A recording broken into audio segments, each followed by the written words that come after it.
이건 나도 그랬거든. 어떻게 해서든 1억을 모으는 걸 진입을 해야 돼. 얘가 5년 동안 1억 모았지. 얘가 자산소득을 만들었으니까 똑같은 5년이고 5년인데 얘는 2억짜리가 6억 2천이 돼버린 기염을 토한 거지. 그래서 내가 빨리 1억을 진입하라고 말하는 거야. 그리고 더 대박은 뭔지 알아?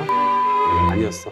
대표님, 제가 고민이 있는데요. 제 목표가 30억 모으고 은퇴하는 거거든요. 오, 좋은 고민이네. 솔직히 좀 막막해요. 당연히 너가 지금 뭐 해놓은 건 아무것도 없는데 당장 저 앞에 산 꼭대기에 있는 것만 쳐다보니까 막막하지 않겠어? 천리길도 뭐라고? 한 걸음부터 지금 너한테 해주고 싶은 얘기는 그 얘기야. 일단 20억, 30억도 좋지만 너한테 내가 1억을 먼저 5년 안에 모으라고 너한테 그 얘기 내가 해주고 싶었어. 아니, 목표가 30억인데 1억 모은다고 뭘 한다는 거예요? 연변치랑 그러니까 네가 아가리 파이터밖에 안 되는 거요. 형이 오늘 진짜로 찐 이야기를 내가 그럼 해줘도 될까? 아는 동생이 나를 찾아왔었거든. 작년에 건물주가 되고 싶다고 온 거야. 얘가 30억을 번 거야. 이제 나는 건물주가 되고 싶다고 오면 다 뜯어보거든. 너무 재밌는 거야. 뜯어보니까 이 친구가 뭘 하겠냐면 저는 초반에 1억을 모으는 게 제가 성공의 요인이었습니다 라고 얘기하는 거야. 1억을 모으는 게 그렇게까지 큰 거예요?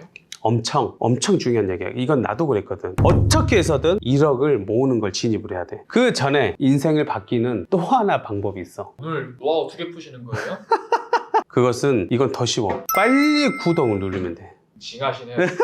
이 엄청난 100억짜리 이야기를 구독도 안 누르고 보는 게 더 징한 거 아니냐? 그러면 안 되지. 그래야 내가 힘나지. 자, 이 동생 이야기 이제 본격적으로 해볼까? 내가 이렇게 잘라줄게. 1막, 2막, 3막, 4막으로. 기승전도의 소설이에요. 근데 이 애가 소설이야. 너무 재밌어. 2010년부터 이야기를 내가 해줄게. 이 동생이 직장인이야. 당시에 월급이 얘가 200만 원 정도였어. 그리고 얘가 알바를 투잡을 떼갖고 월 50만 원씩 번 거야. 그래서 250 정도 벌잖아. 자기도 이제 기본적인 생계라든지 써야 되잖아. 한 7, 80만 원 빼고 한 170 정도 꼬박꼬박 저축을 한 거야. 그래서 5년 동안 1억 정도 모았어. 1억 정도. 버는 거에 70%를 저축한 거예요? 맞아. 대단한 거지. 나도 옛날에 그 힘든 시기에 노동했을 때 50%만 저축하다가 내가 어떤 깨달음을 얻고 80%까지 저축을 했거든. 안 먹고 안 쓰는 거야. 꼭 그렇게까지 해야 돼요? 난 그렇게 못 하겠는데 그 영상 꺼. 이 정도까지는 돼야지. 그래서 2015년까지 이제 1억을 모았어. 이 다음부터가 더 재미씨야. 자, 본격적으로 이제 이막 가볼까? 그러면서 이제 돈을 모으고, 물론 이 중간에 사이사이 계속 돈 공부를 했다. 그래서 이 친구도 돈 공부를 하면서 이제 돈을 모으다 보니까 돈이 모이다 보면 재테크에 관심이 갖게 돼. 그래서 당시에 2016년부터 얘가 서울의 강북에 아파트를 사기 시작했어. 1억 원으로 가능해요?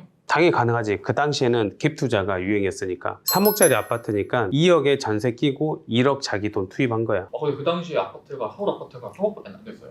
그때 당시에 강남은 막 15억씩 막 그러고 그랬겠지. 그때 갭 투자하고 아파트 하면서 2017년부터 아파트가 이제 상승기가 왔었거든. 그러면서 3억 샀던 아파트가 7억짜리가 된 거야. 와, 2배 이상 올라간 거네, 가치가. 난 이럴 때 너무 희열이 느껴지지. 내가 스스로 돈 공부하고 그 결과가 맞았잖아. 너무너무 기분 좋지. 자, 이 막의 결론 이야기해볼까? 2020년 기준으로 봤을 때 이 친구가 이제 아파트가 3억짜리가 7억이 됐단 말이야. 그리고 전세 보증금 2억 있잖아. 이 친구는 순자산이 1억에서 이제 5억이 돼버린 거야. 1억 투자로 4억이 더 불어난 거지. 근데 이거는 재테크고, 그리고 또 5년 동안 이 친구는 일을 했다고. 그 친구 월급이 이제 200에서 300으로 올랐고 투잡을 계속했어. 힘들어도 100만 원을 계속 벌었던 거지. 400만 원 이제 5년 동안 벌었던 거지. 근데 얘도 이제 여기서 50%만 저축을 했어. 뭐 중간에 뭐 사고도 생겨 뭐 일이 있었더라고. 그랬더니 1억 2천 정도 모아진 거야. 그러니까 순자사가 5억에서 1억 2천 플러스 하니까 6억 2천이 된 거지. 정리됐지? 이거 10년 동안 자산이 6억 2천이 확 늘은 거네요. 그러니까. 그때 당시 37이야. 37인데 6억 2천 나쁘지 않아. 여기서 형이 하나 이야기해주고 싶은 거 있어. 이마까지 인사이트가 뭐냐면 얘가 5년 동안 1억 모았지. 맨 처음에 그쵸? 그 노동소득이었지. 그러면 얘가 또 5년 동안 하면 원래 들어가면 2억 모아야 되는 거 맞아. 근데 얘는 여기서 자산 소득이 본 거야. 그러면서 얘가 제대로 진짜 스노볼 했거든. 그러니까 난 여기서 얘기하고 싶었던, 노동소득으로는 절대 고생 끝에 나가 안 오고 골병만 온다. 얘가 자산 소득을 만들었으니까 똑같은 5년이고 5년인데 얘는 2억짜리가 6억 2천이 돼버린 기염을 토한 거지. 1억을 모으는 게 이렇게까지 큰 거구나.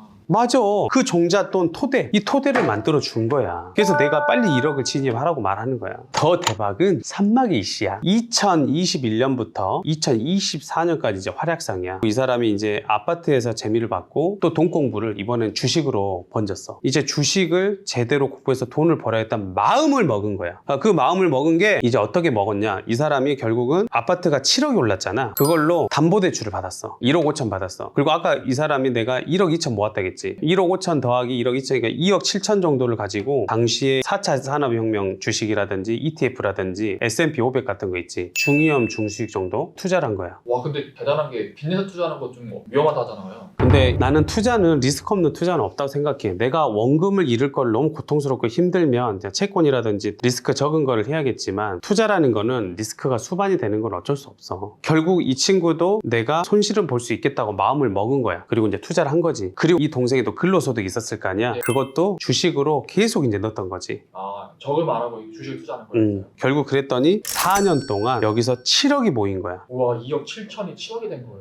너무 좋지. 자, 이제 산막 정리해야 돼. 아파트 7억이랬지. 그래서 또 올라서 8억이 됐어. 몇 년 지났으니까. 그럼 8억이었고 이 친구 보증금 아까 2억 있었잖아. 그럼 6억이야. 6억에서 아까 주담대 받았잖아. 그러니까 4.5억 있었어. 4.5억에서 아까 산막에서 주식으로 돈 벌었잖아. 합치면 11억 5천. 얘는 순자산 11억 5천이 된 거야. 재밌지? 1억 모은 지 9년 만에 11억이 된 거예요. 너무 좋잖아. 대박이지. 재밌어. 근데 이런 사례들이 너무너무 많아, 내 주위에는. 그래서 내가 지금 계속 돈 공부를 시켜주는 거야. 자, 마지막 이제 사막이야. 이제 이 동생이 이때부터 이제 그 상업용 건물주가 돼야겠다. 왜냐하면 아파트들은 이제 규제들이 심해질 거다, 힘들 거다. 그러면서 상업용 건물은 규제가 없으니까 상업용 건물을 투자를 해야겠다. 공부하다가 이제 강호동을 본 거지. 어서 보시면 영상에서 보고 이제 나는 강연장에서 걔를 봤었거든. 내가 강의를 많이 하니까. 그러다가 얘가 마인드가 괜찮아서 얘는 건물주가 될 수 있겠더라고. 자, 그래서 강북에 내가 건물을 사줬어. 근데 얘가 이제 한 7억 정도 돈이 있으니까 7억 정도 이제 마련해서 25억짜리 건물을 사준 거지. 그래서 자기 형님이 이제 식당을 하니까 요거 레버리지를 써서 형님이 이제 식당을 넣고 서로 이제 뭐 이익 쉐어하고 뭐 이제 그러기로 했겠지. 그래서 건물주를 만들어줬지. 결국 그 건물이 지금 벌써 또 한 2억 올랐어. 그래서 뭐 27억 정도 되지 그 건물. 그래서 결론은 지금 이 친구는 건물 공부며 주식 공부, 코인 공부를 계속 하고 있다고. 왜냐하면 이제 본인이 직장도 그만뒀고 얽매이지 않으니까. 너 사람들이 왜 부자가 되려고 한 줄 알아? 당연히 돈 많으면 좋으니까 아닐까요? 막연하게 하지 마. 시간을 사기 위함이었어. 부자들은 시간을 너무 잘 갖고 놀아. 우리같이 9 to 6 안 해도 되고 하기 싫은 장사 안 해도 되고 라이프 사이클이 완전 달라져. 맨날 처박혀갖고 장사하고 직장에 박혀있는 그 현대판 노예잖아. 노예처럼 이렇게 박혀있는 사람하고 완전 다르지. 저 노예예요 대표님. 내가 정의한 게 아니라 책에서 얘기하잖아. 그러니까 누구는 24시간을 쓰는데 부자가 시간을 산 사람들은 진짜 하루에 30시간을 효율적으로 쓰는 것 같아. 동생분은 지금 현재 총 자산이 어떻게 돼요? 자산은 뭐 건물이 한 27억 정도 되고 그 다음에 아파트는 그대로 갖고 있어. 지금은 좀 떨어져서 한 7억 정도 된다 하더라고. 27억에 7억이잖아. 34억이잖아. 그리고 현금으로 한 2억 정도 또 갖고 있대. 36억이야. 대박이지. 그리고 더 대박은 뭔지 알아? 엄청 하이리스크 하이리턴도 아니었어. 요 정도는 해볼 만해. 그래서 내가 너한테도 지금 알려주는 거야. 어때? 이야기 재밌지 않냐? 그러니까 진짜 리얼하고 가능할 것 같은데요. 이 얘기를 왜 해주냐면 일단 시드가 모으는 게 너무 중요해. 1억까지가. 이 사람이 만약에 당시에 5천만 원 종잣돈을 했잖아. 자산 플레이까지 여기까지 오는데 안 왔다고. 왜냐면 만약에 주식에서 네가 만약에 한 50% 수익을 봤다 하자. 그럼 1,000만 원에 50% 수익이 얼마야? 500이지. 그럼 1억에 50% 수익이 얼마야? 5천. 그래. 완전 달라. 그래서 부자들은 더 부자가 되고 가난한 사람은 계속 그 용돈벌이밖에 못하는 이유가 그것 중에 하나야. 시드를 최대한 많이 모아야 돼. 근데 나는 요즘 MZ들이라든지 뭐 나이 든 사람이나 다 마찬가지야. 돈 벌 기회가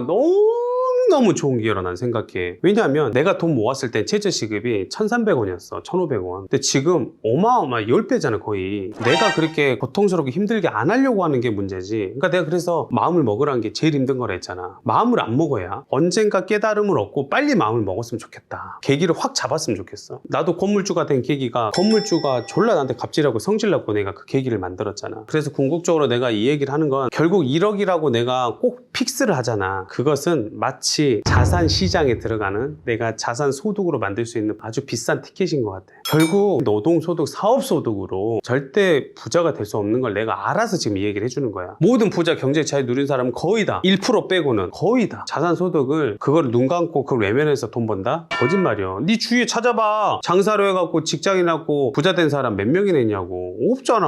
나 없다니까 나도. 그럼 또 이렇게 얘기하면 부정적이고 비난하는 사람들은 그 1억을 벌었던 거 여기까지 왔던 걸 운이 좋았다. 늘 그렇게 비난만 하는 사람이 어떻게 성장을 하겠냐고. 그런 댓글 달릴 것 같긴 하네요. 진짜. 하지마. 오히려 긍정적인 것도 생각을 한번 바라봤으면 좋겠다는 거야 나는. 그래서 나는 적어도 다른 데는 다 모르겠어. 근데 너나 사랑하는 나의 시청자분들은 부정적이고 아가리 파이트 안 했으면 좋겠어. 성공은 비슷하다고 얘기하거든. 그러니까 대부분 거기에 운이 들어가 있어. 근데 나도 그게 다는 아니라고는 생각해. 하지만 운은 실력, 노력에서 분명히 수반돼서 오는 거거든. 그래서 운빨이라고 그렇게 해서 눈 감고 그건 남의 얘기라 생각하고 치부하지 말고 그럴 시간에 어떻게 하면 내가 1억을 모아보지? 뭐 7년이 됐든 8년이 됐든 그 뚜렷한 계획과 목표부터 잡아보면 어떨까? 그 얘기 꼭 해주고 싶었어. 그래서 일단 1억을 모아봐라. 진짜로 찬란한 인생이 그렇게 될 것이다. 인생 좀 멋있게 살자 한 번밖에 없는데